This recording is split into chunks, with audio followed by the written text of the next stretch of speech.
New home care agency owners, here's what I wish I knew 10 years ago when I started my business that I know now.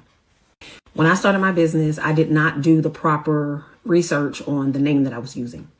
Had I known then what I know now, I would not have chosen the name that I use for my home care agency now. Why? Because there are several other healthcare businesses with names very, very similar, and it causes brand confusion. We get calls daily for that other business who's in, our area.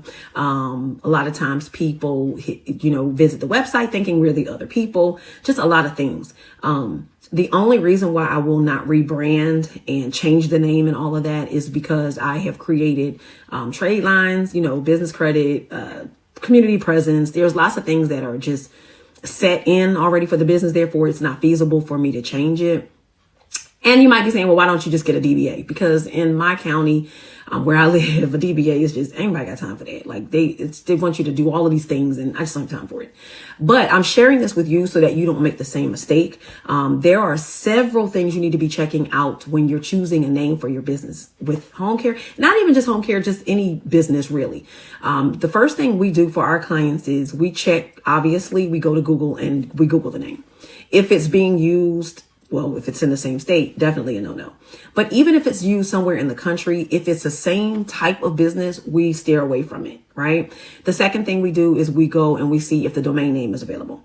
If it's available, chances are it's not being used widely or whatever because the domain is available. If it's not available, boom, that tells you the name is being used. So you got to be able to get the domain name. The third thing we check is social media. We go and look and see if there are any other companies with social media accounts with that name. Why? Because you need to establish social media accounts. So those are the major things that we're checking when we're researching names.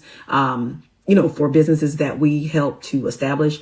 Again, these are things that I wish I knew when I first started in business that I won't say struggling with, but it's just a major headache now, especially, when we're getting calls for the other company who is a healthcare company, but not a home care agency. They do something different. And so we're always having to constantly say, oh, you're looking for this other place or that other place.